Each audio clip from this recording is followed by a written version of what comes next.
Dramatis Personae of Cymbeline by William Shakespeare. Cymbeline by William Shakespeare. Dramatis Personae. Cymbeline, King of Britain, read by Bruce Peary. Queen, wife to Cymbeline, read by Ariel Lipshaw. Claughton, son to the Queen by a former husband, read by M.B. Imogen, daughter to Cymbeline by a former queen, read by Elizabeth Klett. Posthumus Leonatus, a gentleman, husband to Imogen, read by David Goldfarb. Valarius, a banished lord, disguised under the name of Morgan, read by Algy Poe. Guiderius, son to Cymbeline, disguised under the name of Polydot, supposed son to Morgan, read by Dennis Sayers.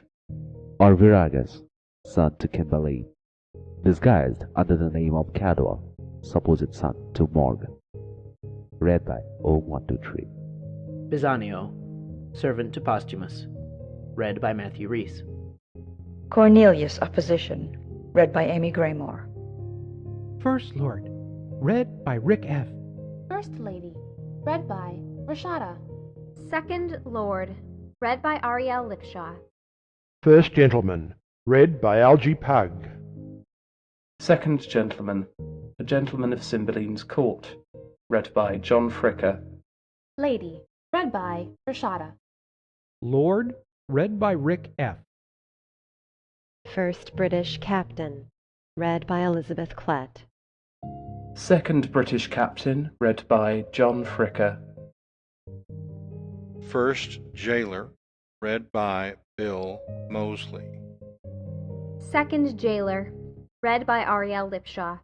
Attendant, read by Bill Moseley. Messenger, read by Elizabeth Klett. Philario, a friend to Posthumus. An Italian, read by Raikin. Iachimo, friend to Philario, an Italian, read by John Fricker.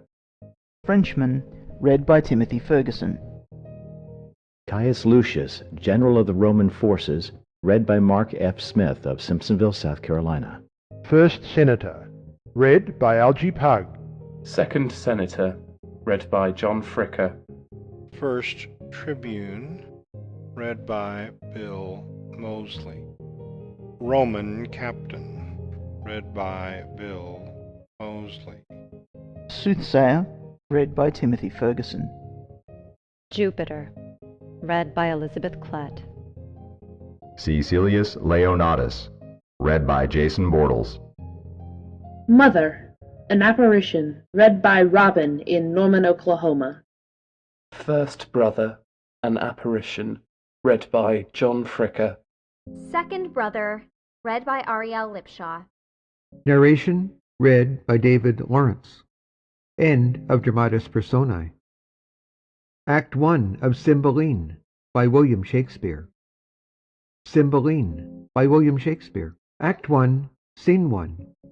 Britain, the garden of Cymbeline's palace. Enter two gentlemen. You do not meet a man but frowns. Our bloods no more obey the heavens than our courtiers still seem, as does the king. But what's the matter? His daughter, and the heirs of his kingdom, whom he proposed to his wife's sole son, a widow that late he married, hath referred herself unto a poor but worthy gentleman. She's wedded, her husband banished, she imprisoned. All is outward sorrow, though I think the king be touched at very heart. None but the king? He that hath lost her too. So is the queen, that most desired the match, but not a courtier, although they wear their faces to the bent of the king's looks, hath a heart that is not glad at the thing they scowl at. And why so? He that hath missed the princess is the thing too bad for bad report, and he that hath her, I mean that married her, alack, good man, and therefore banished, is a creature such as, to seek through the regions of the earth for one his like, there would be something failing in him that should compare. I do not think so fair an outward and such stuff within endows a man, but he. You speak him far. I do extend him, sir, within himself, crush him together rather than unfold his measure duly. What's his name and birth? I cannot delve him to the root. His father was called Cecilius, who did join his honour against the Romans with Cassibelan, but had his titles by Tenantius, whom he served with glory and admired success. So gained the Sur addition Leonatus, and had, besides this gentleman in question, 2 other sons, who in the wars of the time died with their swords in hand, for which their father, then old and fond of issue, took such sorrow that he quit being, and his gentle lady, big of this gentleman our theme, deceased as he was born. The king he takes the babe to his protection, calls him Posthumus Leonatus, breeds him, and makes him of his bedchamber, puts to him all the learnings that his time could make him the receiver of, which he took as we do air, fast as 'twas ministered, and in spring became a harvest, lived in court, which rare it is to do, most praised, most loved, a sample to the youngest, to the more mature a glass that feted them, and to the graver a child that guided dotards. To his mistress, for whom he now is banished, her own price proclaims how she esteemed him and his virtue. By her election may be truly read what kind of man he is. I honour him even out of your report, but pray you tell me, is she sole child to the king? His only child. He had 2 sons. If this be worth your hearing, mark it. The eldest of them, at 3 years old, if the swathing clothes the other from their nursery were stolen, and to this hour no guess in knowledge which way they went. How long is this ago? Some 20 years. That a king's children should be so conveyed, so slackly guarded, and the search so slow that could not trace them. Howsoever, 'tis strange, or that the negligence may well be laughed at. Yet is it true, sir? I do well believe you. We must forbear. Here comes the gentleman, the queen and princess. Exeunt. Enter the Queen, Posthumus Leonatus, and Imogen. No, be assured you shall not find me, daughter, after the slander of most stepmothers, evil-eyed unto you. You're my prisoner, but your jailor shall deliver you the keys that lock up your restraint. For you, Posthumus, so soon as I can win the offended king, I will be known your advocate. Marry, yet the fire of rage is in him, and 'twere good you leaned unto his sentence with what patience your wisdom may inform you. Please your highness, I will from hence to-day. You know the peril. I'll fetch a turn about the garden, pitying the pangs of barred affections, though the king hath charged you should not speak together. Exit. O dissembling courtesy! How fine this tyrant can tickle where she wounds! My dearest husband, I something fear my father's wrath, but nothing always reserved my holy duty what his rage can do on me. You must be gone, and I shall here abide the hourly shot of angry eyes, not comforted to live, but that there is this jewel in the world that I may see again. My queen, my mistress, O lady, weep no more, lest I give cause to be suspected of more tenderness than doth become a man. I will remain the loyalst husband that did e'er plight troth. My residence in Rome at one Philario's, who to my father was a friend, to me known but by letter, thither write, my queen, and with mine eyes I'll drink the words you send, though ink be made of gall. Re-enter Queen. Be brief, I pray you. If the king come, I shall incur I know not how much of his displeasure. Aside. Yet I'll move him to walk this way. I never do him wrong, but he does buy my injuries to be friends, pays dear for my offences. Exit. Should we be taking leave as long a term as yet we have to live, the loathness to depart would grow. Adieu. Nay, stay a little. Were you but riding forth to air yourself, such parting were too petty. Look here, love, this diamond was my mother's. Take it, heart, but keep it till you woo another wife, when Imogen is dead. How? How? Another? You gentle gods, give me but this I have, and sear up my embracements from a next with bonds of death. Putting on the ring. Remain, remain thou here while sense can keep it on, and sweetest, fairest, as I my poor self did exchange for you to your so infinite loss, so in our trifles I still win of you. For my sake wear this. It is a manacle of love. I'll place it upon this fairest prisoner. Putting a bracelet upon her arm. Oh, the gods! When shall we see again? Enter Cymbeline and lords. Alack, the king! Thou basest thing, avoid. Hence from my sight. If after this command thou fraught the court with thy unworthiness, thou diest. Away! Thou art poison to my blood. The gods protect you, and bless the good remainders of the court. I am gone. Exit. There cannot be a pinch in death more sharp than this is. O disloyal thing, that shouldst repair my youth! Thou heap'st a year's age on me. I beseech you, sir, harm not yourself with your vexation. I am senseless of your wrath. A touch more rare subdues all pangs, all fears. Past grace, obedience? Past hope, and in despair. That way past grace. That mightst have had the sole son of my queen. Oh, blessed that I might not! I chose an eagle, and did avoid a puttock. Thou took'st a beggar, wouldst have made my throne a seat for baseness. No, I rather added a lustre to it. O thou vile one! Sir, it is your fault that I have loved Posthumus. You bred him as my playfellow, and he is a man worth any woman, overbuys me almost the sum he pays.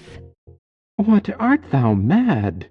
Almost, sir. Heaven restore me. Would I were a neatherd's daughter, and my Leonatus our neighbour's shepherd's son. Thou foolish thing!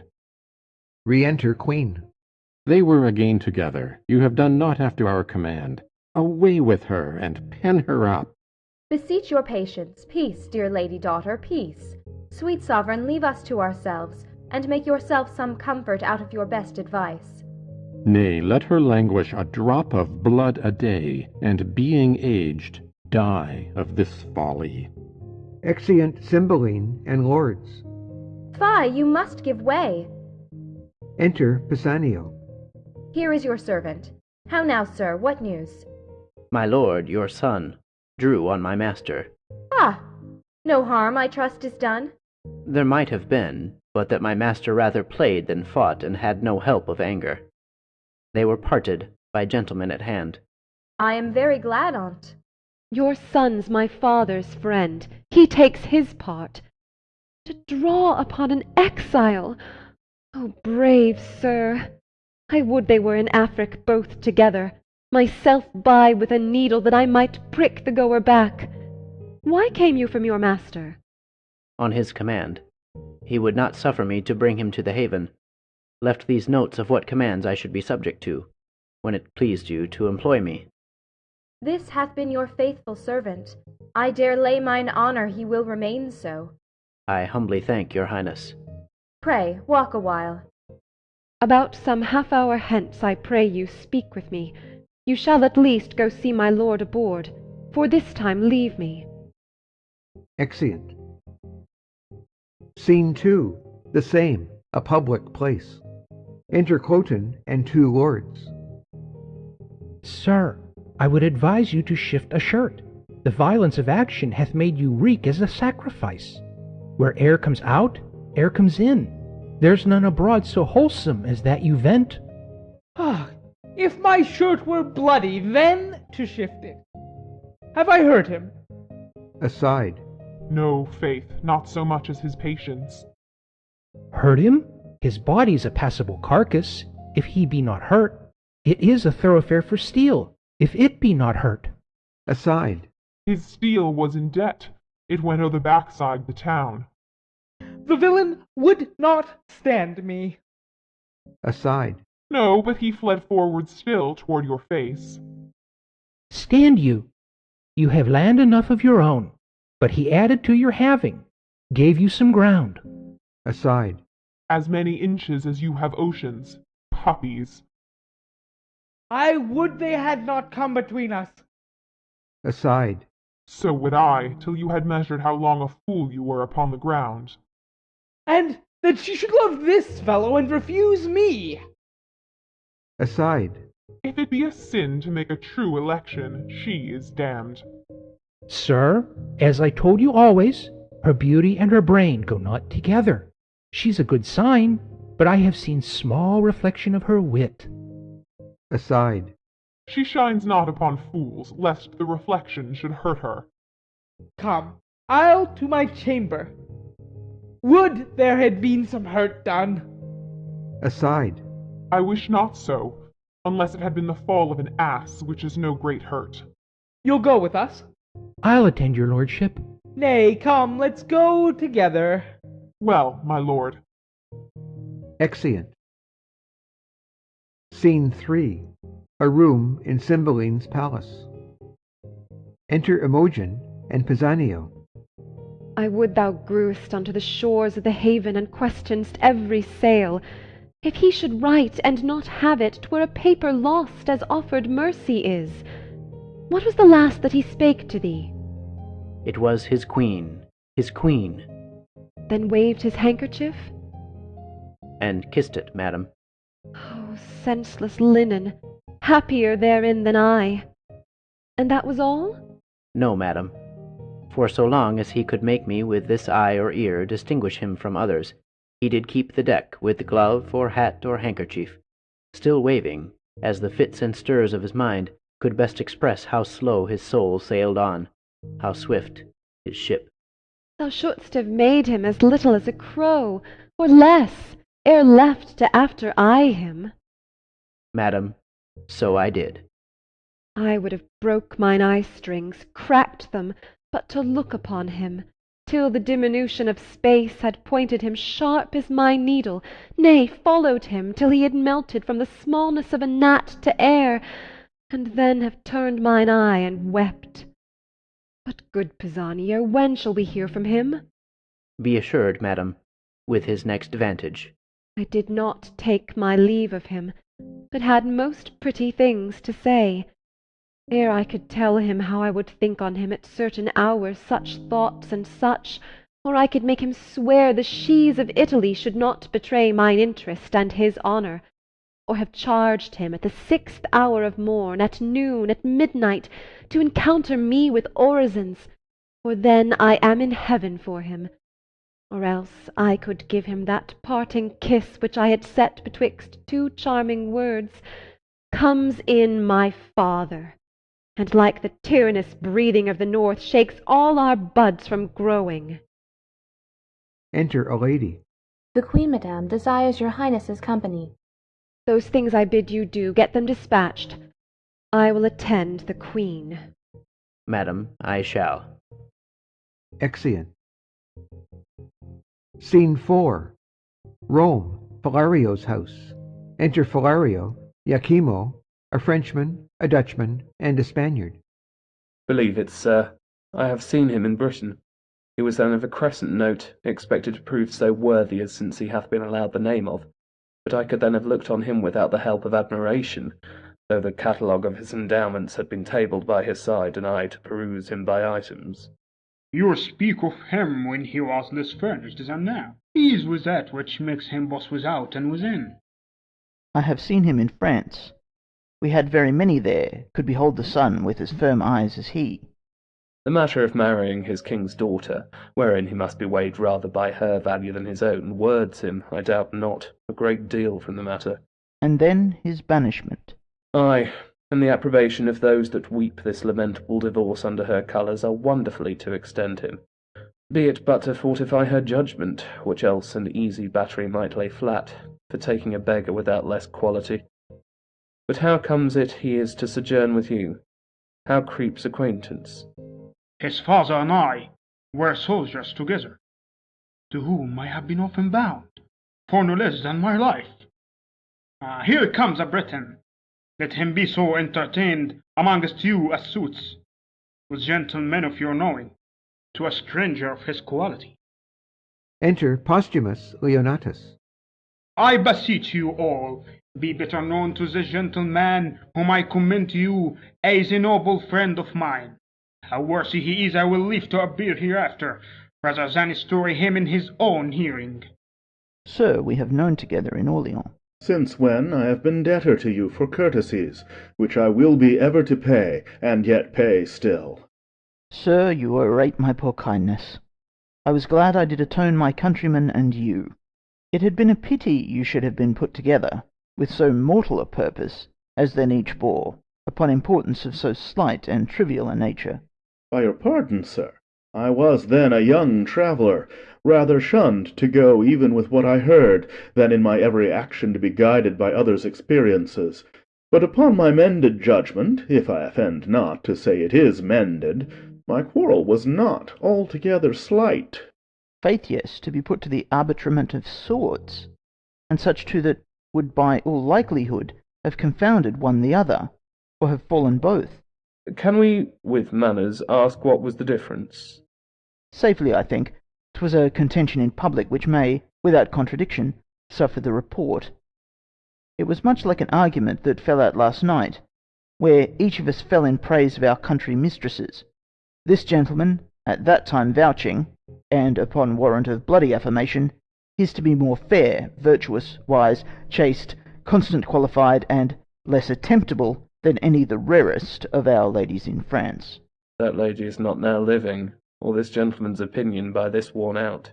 She holds her virtue still, and I my mind. You must not so prefer her 4 hours of Italy. Being so far provoked as I was in France, I would abate her nothing, though I profess myself her adorer, not her friend. As fair and as good, a kind of hand-in-hand comparison, had been something too fair and too good for any lady in Britain. If she went before others I have seen, as that diamond of yours outlust as many I have beheld, I could not but believe she excelled many. But I have not seen the most precious diamond that is, nor you the lady. I praised her as I rated her, so do I my stone. What do you esteem it at? More than the world enjoys. Either your unparagoned mistress is dead, or she's outprized by a trifle. You are mistaken. The one may be sold or given, if there were wealth enough for the purchase, or merit for the gift.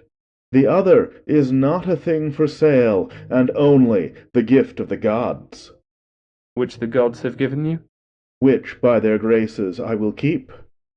You may wear her and title yours, but you know, strange foul light upon neighbouring ponds. Your ring may be stolen too, so your brace of unprizable estimations. The one is but frail, and the other casual, a cunning thief, or a that way accomplished courtier would hazard the winning both of first and last. Your Italy contains none so accomplished a courtier to convince the honour of my mistress, if in the holding or loss of that you term her frail. I do nothing doubt you have store of thieves. Notwithstanding, I fear not my ring. Let's leave here, gentlemen. Sir, with all my heart.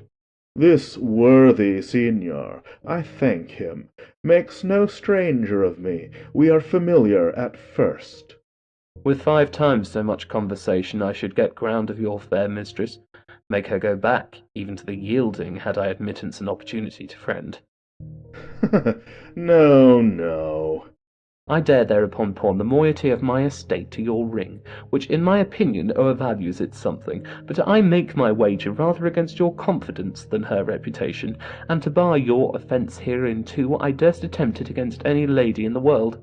You are a great deal abused in too bold a persuasion, and I doubt not you sustain what you're worthy of by your attempt. What's that? A repulse. Though your attempt, as you call it, deserve more, a punishment too. Gentlemen, enough of this. Came in too suddenly. Let it die as it was born, and I pray you, be better acquainted. Would I had put my estate and my neighbours on the approbation of what I have spoke. What lady would you choose to assail? Yours. whom in constancy you think stands so safe.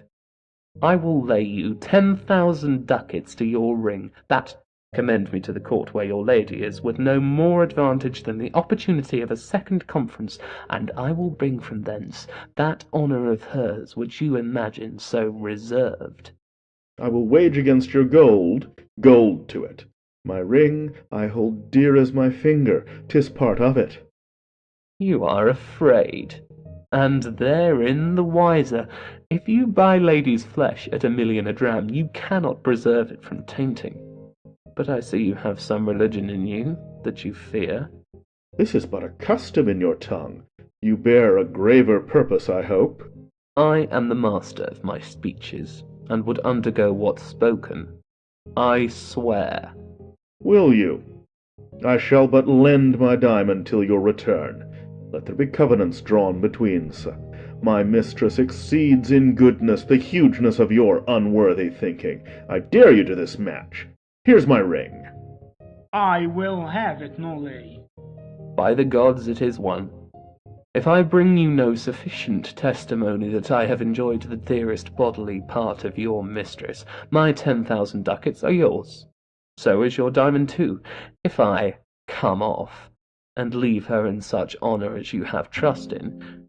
She your jewel, this your jewel, and my gold are yours, provided I have your commendation for my more free entertainment.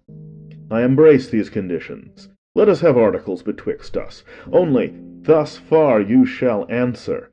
If you make your voyage upon her, and give me directly to understand you have prevailed, I am no further your enemy. She is not worth our debate. If she remain unseduced, you not making it appear otherwise, for your ill opinion and the assault you have made to her chastity, you shall answer me with your sword. Your hand. A covenant. We will have these things set down by lawful counsel, and straightway for Britain, lest the bargain should catch cold and starve. I will fetch my gold, and have our 2 wagers recorded. Agreed. Exit Posthumus Leonatus and Iachimo. Will this hold, think you? Signor Iachimo will not from it. Pray, let us follow him. Exeunt. Scene 5. Britain, a room in Cymbeline's palace. Enter Queen, ladies, and Cornelius. Whiles yet the dews on ground gather those flowers, make haste. Who has the note of them? I, madame. Dispatch. Exeunt, ladies. Now, Master Doctor, have you brought those drugs? Pleaseth your highness, aye. Here they are, madam. Presenting a small box. But I beseech your grace, without offence, my conscience bids me ask, wherefore you have commanded of me those most poisonous compounds, which are the movers of a languishing death, but though slow, deadly. I wonder, doctor, thou ask'st me such a question. Have I not been thy pupil long? Hast thou not learned me how to make perfumes, distill, preserve? Yea, so that our great king himself doth woo me oft for my confections. Having thus far proceeded, unless thou think'st me devilish, is't not meet that I did amplify my judgment in other conclusions. I will try the forces of these thy compounds on such creatures as we count not worth the hanging, but none human, to try the vigour of them and apply allayments to their act, and by them gather their several virtues and effects. Your highness shall from this practice but make hard your heart. Besides, the seeing these effects will be both noisome and infectious. O content thee. Enter Pisanio. Aside. Here comes a flattering rascal. Upon him will I first work. He's for his master, an enemy to my son. How now, Pisanio? Doctor, your service for this time is ended. Take your own way. Aside. I do suspect you, madam, but you shall do no harm. To Pisanio. Hark thee, a word. Aside. I do not like her. She doth think she has strange lingering poisons. I do know her spirit, and will not trust one of her malice with a drug of such damned nature. Those she has will stupefy and dull the sense awhile, which first, perchance, shall prove on cats and dogs, then afterward up higher. but there is no danger in what show of death it makes, more than the locking up the spirits at time, to be more fresh, reviving. She is fooled with a most false effect, and I the truer, so to be false with her. No further service, doctor, until I send for thee. I humbly take my leave. Exit. Weeps she still, say'st thou? Dost thou think in time she will not quench, and let instructions enter where folly now possesses? Do thou work. When thou shalt bring me word she loves my son, I'll tell thee on the instant thou art then as great as is thy master, greater, for his fortunes all lie speechless, and his name is at last gasp. Return he cannot, nor continue where he is. To shift his being is to exchange one misery with another, and every day that comes to decay a day's work in him. What shalt thou expect, to be depender on a thing that leans, who cannot be new built, nor has no friends so much as but to prop him? The Queen drops the box. Pisanio takes it up. Thou takest up thou know'st not what, but take it for thy labour. It is a thing I made, which hath the king 5 times redeemed from death. I do not know what is more cordial. Nay, I prithee take it. It is an earnest of a further good that I mean to thee. Tell thy mistress how the case stands with her. Do it as from thyself. Think what a chance thou changest on, but think thou hast thy mistress still, to boot my son, who shall take notice of thee. I'll move the king to any shape of thy preferment, such as thou'lt desire. And then myself, I chiefly, that set thee on to this desert, am bound to load thy merit richly. Call my women. Think on my words. Exit Pisanio. A sly and constant knave, not to be shaked, the agent for his master and the remembrancer of her to hold the handfast to her lord. I have given him that which, if he take, shall quite unpeople her of leisures for her suite, and which she after, except she bend her humour, shall be assured taste of too. Re-enter Pisanio and ladies. So, well done, well done. The violets, cowslips, and the primroses bear to my closet. Fare thee well, Pisanio. Think on my words. Exeunt Queen and ladies. And shall do. But when to my good lord I prove untrue, I'll choke myself. There's all I'll do for you. Exit. Scene 6. The same. Another room in the palace. Enter Imogen. A father cruel, and a stepdame false, a foolish suitor to a wedded lady that hath her husband banished. Oh, that husband, my supreme crown of grief, and those repeated vexations of it. Had I been thief stolen as my 2 brothers, happy, but most miserable is the desire that's glorious. Blessed be those, how mean soe'er, that have their honest wills, which seasons comfort. Who may this be? Fie! Enter Pisanio and Iachimo. Madam, a noble gentleman of Rome comes from my lord with letters. Change you, madam. The worthy Leonatus is in safety and greets your highness dearly. Presents a letter. Thanks, good sir. You're kindly welcome. Aside. All of her that is out of door most rich. If she be furnished with a mind so rare, she is alone in the Arabian bird, and I have lost the wager. Boldness be my friend. Arm me, audacity from head to foot, or, like the Parthian, I shall flying fight, rather directly fly. Reads. He is one of the noblest note, to whose kindnesses I am most infinitely tied. Reflect upon him accordingly, as you value your trust. Leonatus. So far I read aloud, but even the very middle of my heart is warmed by the rest, and takes it thankfully. You are as welcome, worthy sir, as I have words to bid you, and shall find it so in all that I can do. Thanks, fairest lady. What, are men mad? Hath nature given them eyes to see this vaulted arch, and the rich crop of sea and land, which can distinguish twixt the fiery orbs above and the twinned stones upon the numbered beach? And can we not partition make with spectacles so precious twixt fair and foul? What makes your admiration?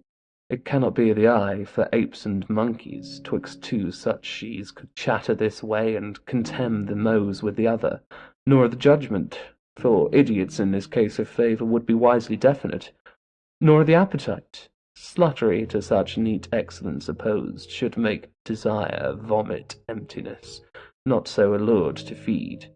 What is the matter, Trow? The cloyed will, that satiate yet unsatisfied desire, that tub both filled and running. Ravening first the lamb longs after for the garbage. What, dear sir, thus raps you? Are you well? Thanks, madam, well.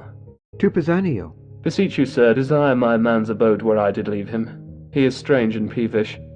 I was going, sir, to give him welcome. Exit. Continues well, my lord. His health, beseech you. Well, madam. Is he disposed to mirth? I hope he is. Exceeding pleasant. None a stranger there, so merry and so gamesome. He is called the Briton Reveller. When he was here, he did incline to sadness, and oft times not knowing why. I never saw him sad. There is a Frenchman, his companion, one an eminent monsieur, that, it seems, much loves a Gaulian girl at home. He furnaces the thick sighs from him, whiles the jolly Briton, your lord, I mean, laughs from free lungs, cries, "Oh, can my sides hold to think that man, who knows by history, report, or his own proof what woman is, yea, what she cannot choose, but must be, will his free hours languish for assured bondage?" Will my lord say so? Ay, madam, with his eyes in flood with laughter. It is a recreation to be by and hear him mock the Frenchman. But heavens no, some men are much to blame. Not he, I hope. Not he, but yet heaven's bounty towards him might be used more thankfully. In himself 'tis much, in you, which I account his beyond all talents. Whilst I am bound to wonder, I am bound to pity too. What do you pity, sir? Two creatures heartily. Am I one, sir? You look on me. What wreck discern you in me deserves your pity? Lamentable. What, to hide me from the radiant sun and solace of the dungeon by a snuff? I pray you, sir, deliver with more openness your answers to my demands. Why do you pity me? That others do, I was about to say, enjoy your... But it is an office of the gods to venge it, not mine to speak on't. You do seem to know something of me, or what concerns me. Pray you, since doubling things go ill often hurts more than to be sure they do, for certainties either are past remedies, or timely knowing the remedy then born, discover to me what both you spur and stop. Had I this cheek to bathe my lips upon, this hand whose touch, whose every touch would force the feeler's soul to the oath of loyalty, this object which takes prisoners the wild motion of mine eye, fixing it only here, should I be damned then, slaver with lips as common as the stairs that mount the Capitol, join gripes with hands made hard with hourly falsehood, falsehood as with labour, then by peeping in an eye base and unlustrous at the smoky light that's fed with stinking tallow. It were fit that all the plagues of hell should at one time encounter such revolt.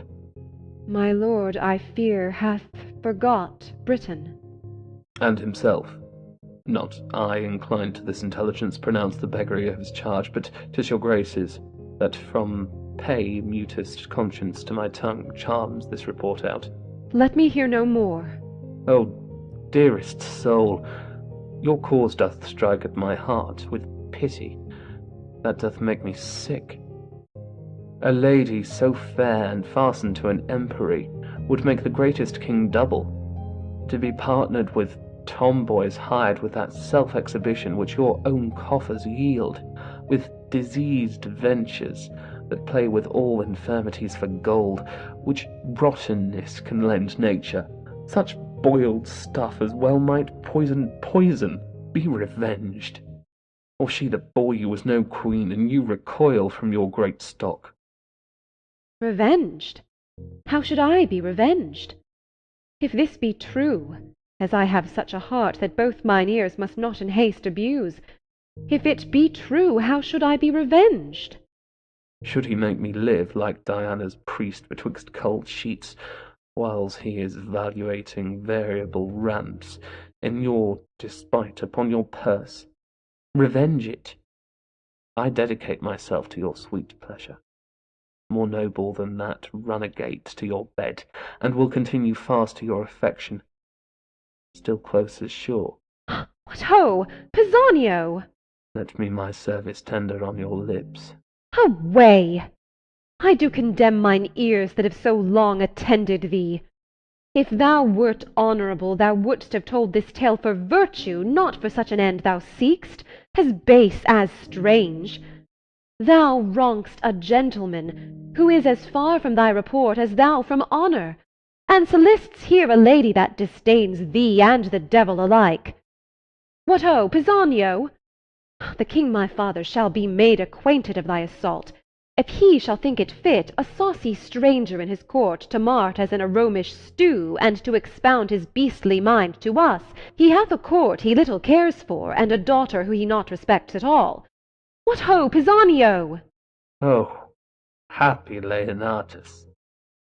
I may say the credit that thy lady hath of thee deserves thy trust, and thy most perfect goodness her assured credit. Blessed live you long, a lady to the worthiest sir that ever country called his, and you his mistress only for the most worthiest fit. Give me your pardon. I have spoke this to know if your affiance were deeply rooted, and shall make your lord that which he is, and you o'er. And he is one the truest mannered, such a holy witch that he enchants societies into him. Half all men's hearts are his. You make amends. He sits mongst men like a descended god. He hath a kind of honour sets him off more than a mortal seeming. Be not angry, most mighty princess, that I have adventured to try your taking of false report, which hath honoured with confirmation your great judgment in the election of a sir so rare, which you know cannot err. The love I bear him made me to fan you thus, but the gods made you, unlike all others, chaffless. Pray your pardon. All's well, sir. Take my power o' the court for yours. My humble thanks. I had almost forgot to entreat your grace but in a small request, and yet of moment too, for it concerns your lord. Myself and other noble friends are partners in the business. Pray, what is't? Some dozen Romans of us and your lord, the best feather of our wing, have mingled sums to buy a present for the emperor, which I, the factor of the rest, have done in France. 'Tis plate of rare device, and jewels of rich and exquisite form. Their value's great, and I am something curious, being strange, to have them in a safe stowage. May it please you to take them in protection? Willingly, and pawn mine honour for their safety. Since my lord hath interest in them, I will keep them in my bedchamber. They are in a trunk attended by my men. I will make bold to send them to you. Only for this night. I must aboard tomorrow. Oh, no, no. Yes, I beseech, or I shall short my word by lengthening my return. From Gallia I crossed the seas on purpose and on promise to see your grace. I thank you for your pains, but not away tomorrow. Oh, I must, madam. Therefore I shall beseech you, if you please to greet your lord with writing, do it tonight. I have outstood my time, which is material to the tender of our present. I will write. Send your trunk to me. It shall safe be kept, and truly yielded to you. You're very welcome. Exeunt. End of Act 1.